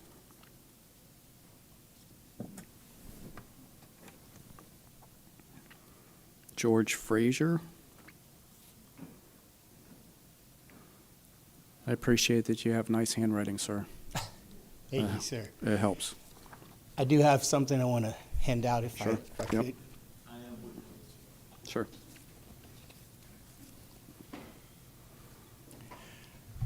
Good evening, commissioners, staff, and community of Brevard County. I'm retired Colonel George Frazier. I'm also the COO of Motivate Enterprises, the program director of the Success Center, and associate pastor of the Faith Life Outreach Christian Cathedral. Today, I want to thank you again for allowing us to come and talk to you about a project that we're working on for October the 19th. But let me start by saying this. We recognize that Brevard County, under your leadership, is booming. But there are many people in our community across the spectrum who are working hard and can't meet the ALICE threshold. They are working their behinds off. And we're talking about our first responders. We're talking about our sheriff deputies. We're talking about our teachers. We're talking about great people who contribute to the fabric of this community, and they can't afford to live here, some of them. They can't afford to get life insurance. They can't afford to just do the basics of life. And so that's the problem that we're here talking about today. But I want to also talk to you about what we believe is the product and the solution. And that's on October 19th. We are hosting the Prosperity and Wealth Summit at the Flock. And it is a highlight for Brevard County because we are hosting a 15-city national initiative to bring wealth and prosperity to every zip code in our county and ultimately in the country. How are we going to do that? The Prosperity and Wealth Summit Conference is about teaching people and talking to people about how to build their generational wealth, how to be able to afford homes, how to be able to break down the barriers associated with small businesses. It's a one day that is going to kick off a series of other events, masterminds, where we're going to be helping to equip people educationally, but equip them also with the tools and the access to be able to overcome those barriers. And so we want to thank you. I only have about 26 seconds left, but I want to thank you all for giving us the opportunity to come and talk to you about it. But I also want to ask you for your support. And I know that you guys have already talked about your awards and funds for 2025, but we're going to be continuing this in 2026, and we're asking you to help and sponsor to be a part of that. Thank you. Yes, sir. Where's your event again? It's in Rockledge. In Rockledge. It's okay. in Rockledge, 217 Dixie Lane. Okay. All right. Very, very good, sir. All right. A quick question. Commissioner Altman, Yeah, sir. I think this is wonderful. I wonder, what are your sources of funding now? Well, right now we're working with the city of Cocoa. They're providing us some sources, and then some of the other insurance companies, private industry, is coming forth and helping us out. Definitely look at it. Thank you. And it's Colonel. Yes, sir. All right, Colonel. There was another Colonel here earlier, Marcus Smith. No, he's know helping him. you out too? Yes. Okay, Yeah. all right. I think he had We to were leave. going to go and speak to the Melbourne City Council, Oh. but we didn't realize the way you all separate. And by the way, thank you very much for explaining it, and thank you for recognizing the how I looked when when we moved beyond that. Okay, so he had to run down to Melbourne Yes, he did. for tonight. Okay, well, we're sorry we missed him. Thank you again. Yes, sir. Thank I'm you. along with George Oh, Fraser. okay, sir. Did you have a card? Anthony 'Cause- Hatcher, yeah. Okay. Oh, yes, very good. Go ahead, sir. You want to speak also? I want to kind of like back up what retired Colonel George Fraser said. I am also a retired master sergeant. All right, very in good. the Army. 23 years, 6 months, 29 days, 4 hours and 30 minutes. So, but you know, I've been in this community. I've served that amount of years in the military, but I've also served 29 years as a pastor and a leader in this community. Next year, I'll be 30 years in this community, and I've participated in a lot of events in this community. And the reason why I'm so passionate about this is because one of the most powerful tools we can use is education.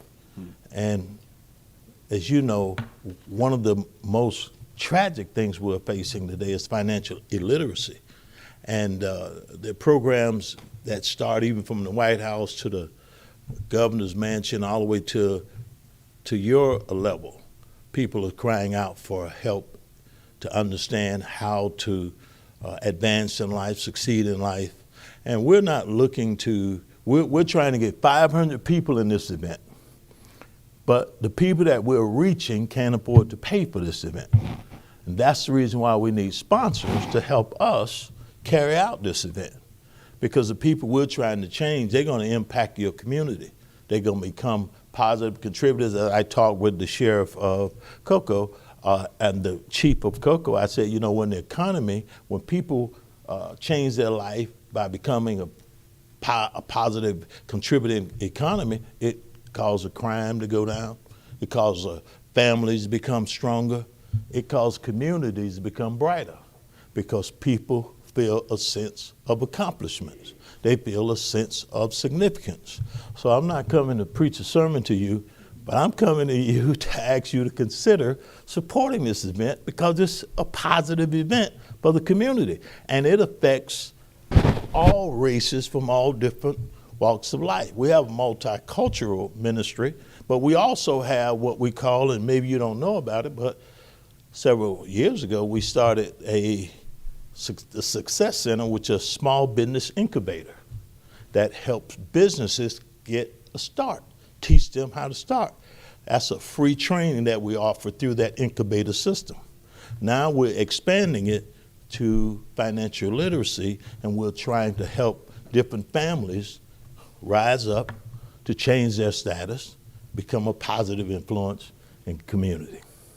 Thank you for giving us this opportunity. I appreciate it much. Yes, sir. I think if you talk to us with enough advance notice for, let's say, next year, you know, whether Brevard County were to sponsor something or provide the venue or something like that, certainly we could talk about with more advance notice. I think it's pretty hard when it's just well, we know it's the end of the fiscal year, or the beginning of the fiscal year. We're in the middle of a government shutdown, but we want to have this opportunity to at least to present our program to you. I think that's smart. I just think for the future, come with a little more notice of your event. Around August would be awesome. Sure. We'll do it. Okay. Would you mind? Next time we'll come with slideshow, bells and whistles. Okay. Would you mind telling us when your event is, what time it is, and where it's going to be? It's going to be October 19th. It's going to start at 2 p.m. It's going to be at the Faith Life Outreach Christian Cathedral, 217 Dixie Lane. If you remember the old Searstown Mall, it is right on that street. Okay. It sits between where the blood bank used to be and U-Haul. That particular building has been reconstructed. Yes, sir. Okay. And so we'd love to see one of you all there. Okay. If you'd like to come. All right. I mean, Rockledge City is coming, Cocoa City is coming, and we have professionals that are going to be there. That's going to, you know, make this effort very clear for those that are going to participate in it. Okay, sir. Thank you very much. Thank you very much. Kyle Fitzsimmons? No Kyle? Okay. Deborah Capagrica?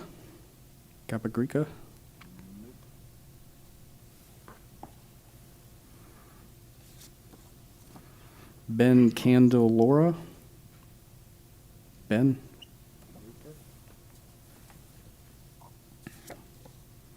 Brittany Bowman?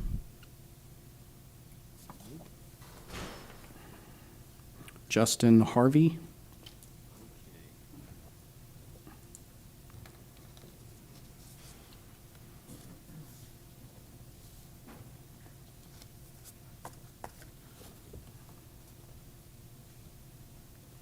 Thank you very much for having me today. My name is Justin Harvey, and today I would like to suggest that Brevard County designate January 27th to be National Gus Grissom Remembrance Day. Gus Grissom was set to be one of the first 3 men to set foot on the moon through the Apollo 1 mission launching from our very own Kennedy Space Center. Unfortunately, before that could happen, an electrical fire broke out and killed astronauts Gus Grissom, Roger Chaffee, and Ed White during a training mission inside the capsule. The Grissom family had reason to believe had doubt from the official NASA ruling from the very beginning. Even before Apollo 1, Grissom received death threats, which his family believed emanated from within the space program. The threats were so serious he was put under Secret Service protection and moved to a safe house. According to his wife, Grissom warned her, if there's ever a serious accident to happen with me, within the space program, it's likely to be me. But why? Grissom was known for being critical and quite outspoken regarding NASA's ability to put men on the moon. And on January 22, 1967, he gave an impromptu press conference with media and stated they were a decade away from a lunar mission. This embarrassed NASA publicly. He was heavily reprimanded for giving this interview without permission. In another instance, he was frustrated by not being able to communicate with someone just one building over, and he said, "How are we going to get to the moon if we can't talk between two buildings?" And most notably, he brought a lemon and hung it in the spacecraft for all the news cameras to see, letting everyone know what he thought about the Apollo program. Again, embarrassing NASA. And unfortunately, just 5 days later, on January 27, 1967, Gus Grissom, Roger Chaffee, and Ed White were burned alive on the launch pad when a fire engulfed their command module during a test flight. Gus told his wife that the CIA was spotted on the launch pad the day before the fire, and they had never been there before. The CIA also came to the Grissom home, seized his personal documents, including a report he planned to give to his senator. They raided the home and confiscated the belongings an hour before they notified the wife of the death.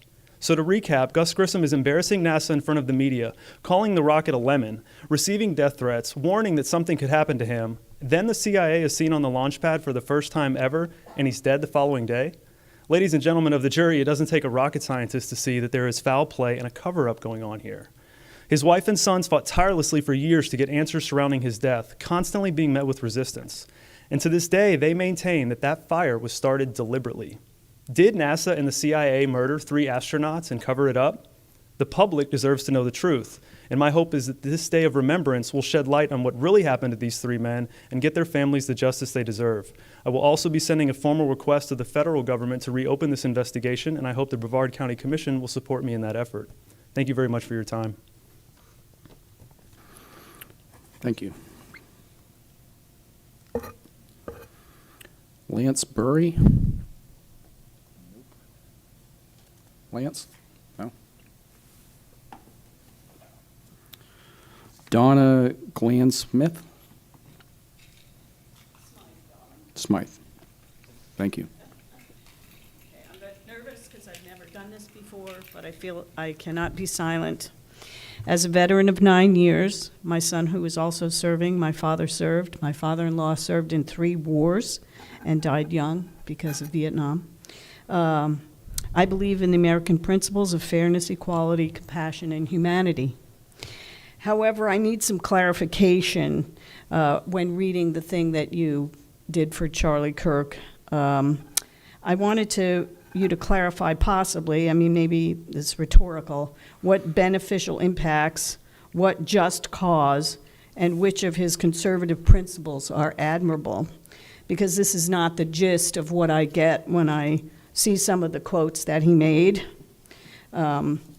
He wanted, at one point on his show, he said he wanted public televised executions. I'm not sure if you'd like us to go into the Dark Ages again or the Middle Ages, but that was kind of crazy. Then he said the following about Nancy Pelosi's husband's attacker. He said, "Why has he not been bailed out? If some amazing patriot out there in San Francisco or Bay Area wants to really be a midterm hero, somebody should go bail this guy out." So which kinds of people does he want executed? Does he not want people who hit other people over the head with hammers because they have different political views? I'm thinking that his executions might not have been fair if he ever got his wish. Anyway, I'm a scientist, and I want to say that there has never been any evidence that the melanin content of your skin, that's the chemical that makes you tan or gives people different complexions, that the melanin content, when it increases, does not affect competence or intelligence. And so why would he say things like, if I see a black pilot, I'm going to be like, boy, I hope he's qualified? What airline is going to put a pilot with millions of dollars worth of airplane and people's lives at stake and staff's lives at stake to somebody who doesn't know how to fly a plane or isn't qualified? And again, someone mentioned his quote about black women do not have brain processing power to be taken seriously. You have to go steal a white person's slot. And he was talking about like Supreme Court Justice Ketanji Brown Jackson and other people like Michelle Obama. I mean, how is this American? How does this make us good? How can you praise a guy and give him his own day when all of his Lots and lots of other people have been shot and killed in this country. I mean, I don't get it. Maybe you can explain how this is an American ideal, how saying that our worst mistake we've ever made was passing the Civil Rights Act in the 60s. It's insane. Or I'm insane. I'm not sure which. Thank you. We have other speakers. Thank you. Julia Anton.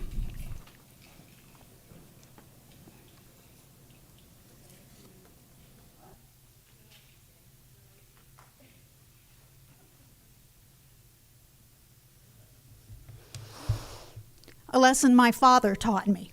Skin color doesn't make anyone special and doesn't make anyone less. It's neither a reward for being special or a punishment for being less than. It's just what you were born with. Things my Bible taught me. Do not bear false witness against thy neighbor. Do not take the Lord God's name in vain. What my childhood Sunday school teacher taught me. Being nice to people who look like you, think like you, sound like you, that's easy. That's not even a measure of who you are or what you are. It's how you treat people who are different than you that determines your character. Something else Jesus taught me. Do unto others as you would have done unto you. Love your neighbor as yourself. Something America taught me. All are created equal. And government is here to serve all of us. The brown ones, the white ones, the old ones, the young ones, the male ones, the female ones, the straight ones, the gay ones, the trans ones, the Christian ones, the Hindu ones, the Jewish ones, the atheist ones, all of the ones. All. Anything that doesn't honor that is not deserving and is absolutely shameful. The question before you tonight regarding Charlie Kirk wasn't, was he or wasn't he a racist, misogynist pig? The question before us tonight was, who are we? Who do we elevate? Do we elevate misogyny and racism and sexism? Or do we elevate liberty and justice for all? That was the question before you. You completely failed the human decency test. Kirk's chick depended heavily on the false claim that being against white supremacy somehow equaled being anti-white. Oh, good grief, what a bunch of horsehooey. Bearing false witness against his neighbors was his thing. That was his habit. It was his trademark. It was his way of being. He harmed people. He encouraged racists, and he fed them. And tonight, you did that too.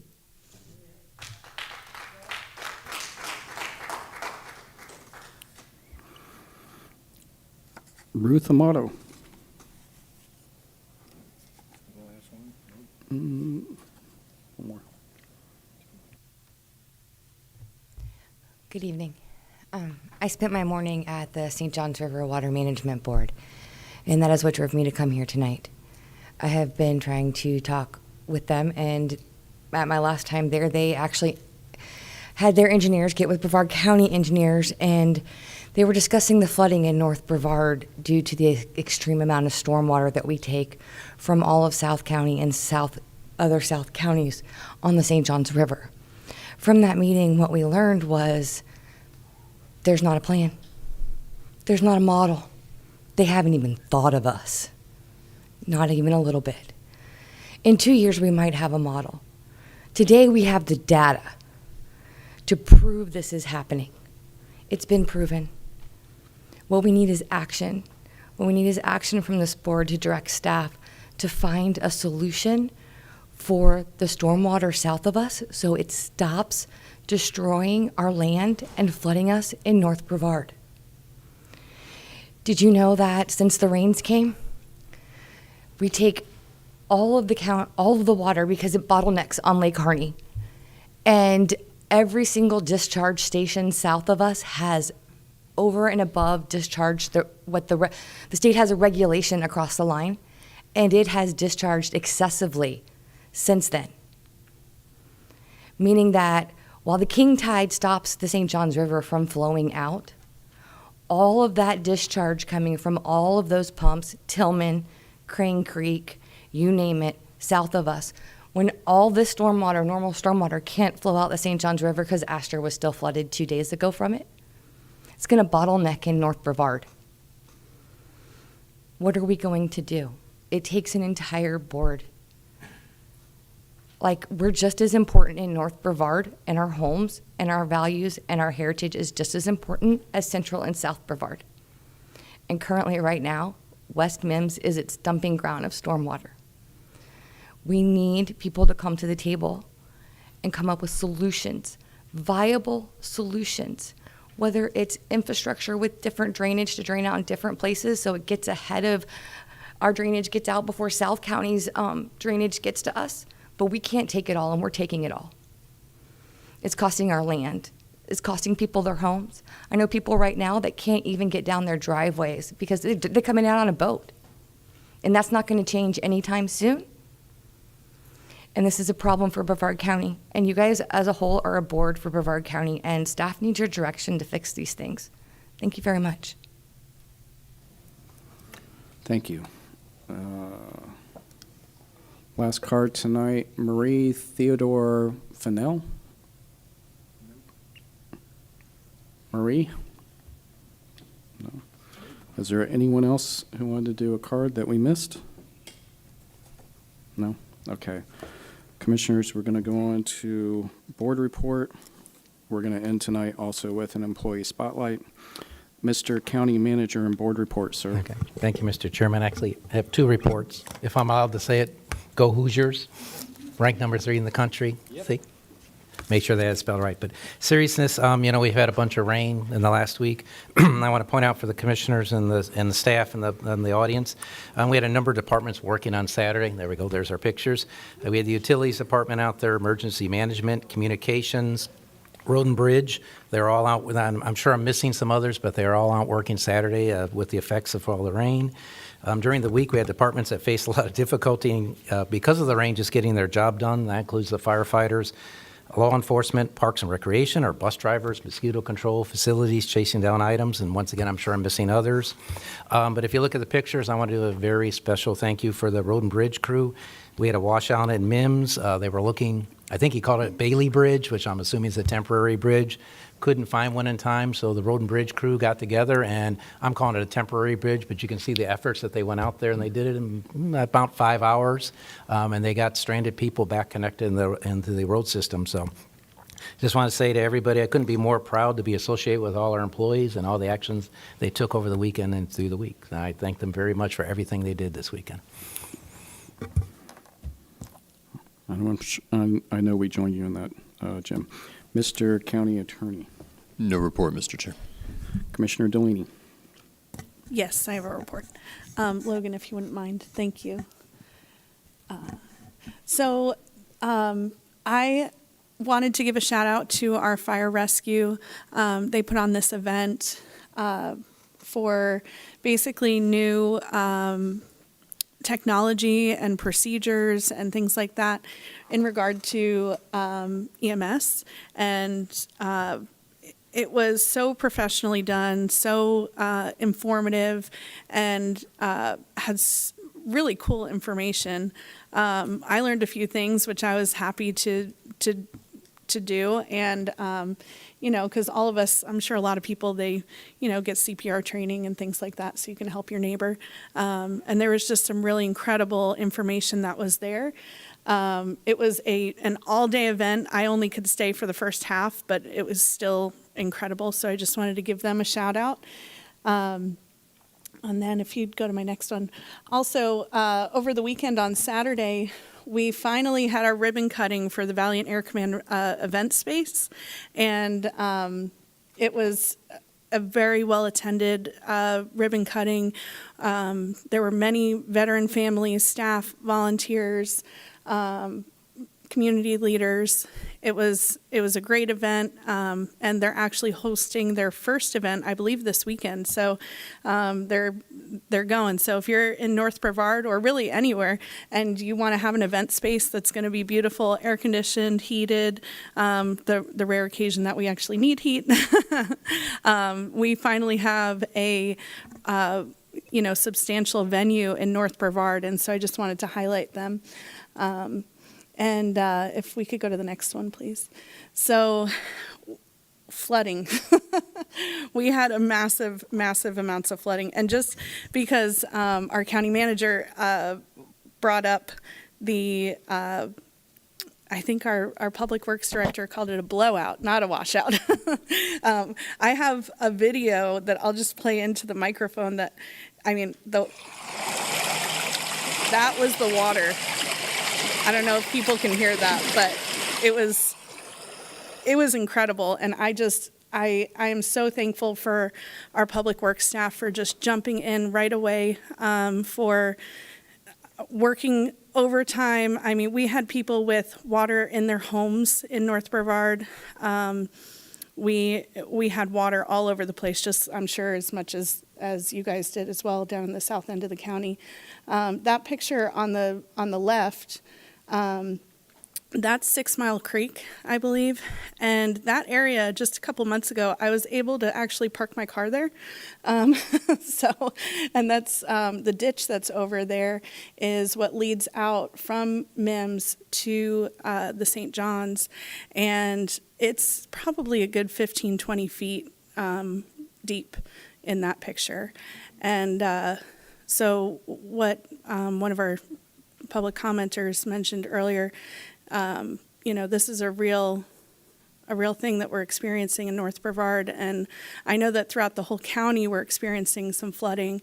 On the eastern the regional planning council that I sit on the board, I was told by the Volusia representatives that they actually have a roundtable between the county officials, the elected officials, the city elected officials, and some of their staff.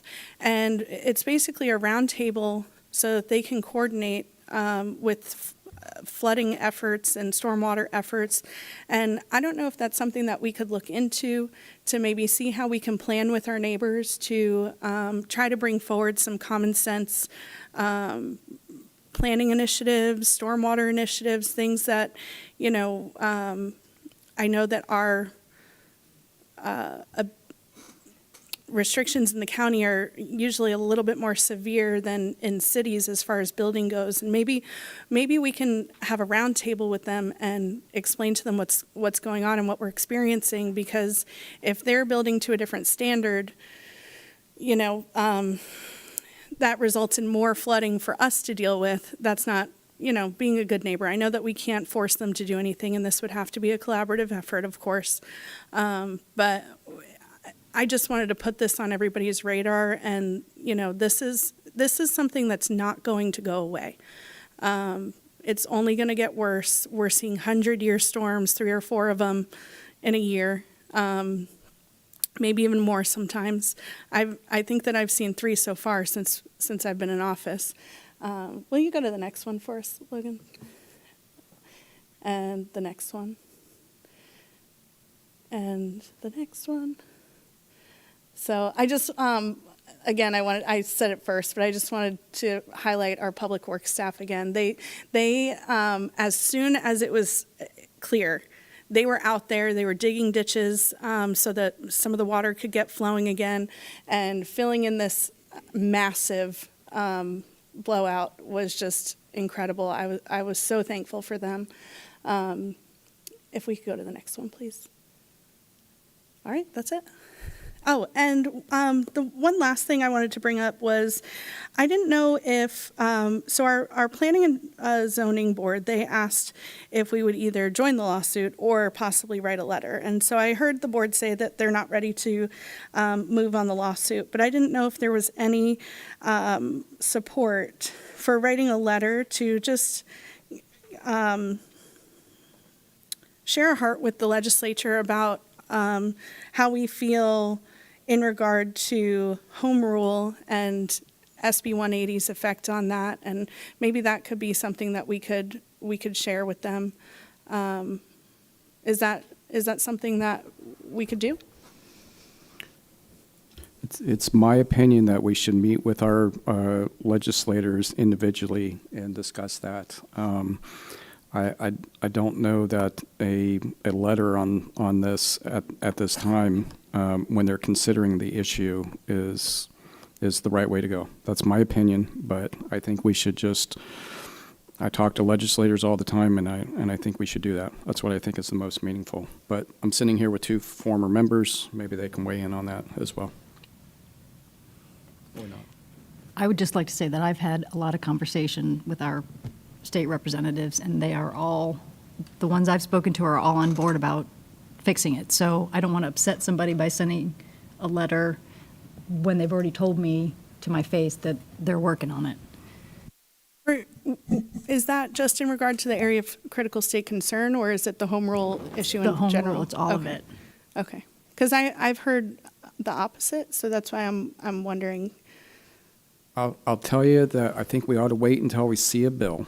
Okay. And then, and then we can decide there, either collectively or individually, I don't necessarily, wait for a commission meeting to pick up a phone and call a legislator. So, but I think we should wait until we can see something that is tangible in the way of a bill. So. Thank you. Okay. Commissioner Goodson, sir. No report. Okay. Commissioner Atkinson. No report. Commissioner Altman, sir. Thank you, Mr. Chairman. Just a quick report. We really got some fantastic news at the last TPO meeting. I thought I'd bring it up here before the board. Under the Trump administration and the legislation that's passed, the staff at the TPO, quoting them, have never felt more positive ever than before that we will very possibly get funding for the new Bright Line rail station in Cocoa.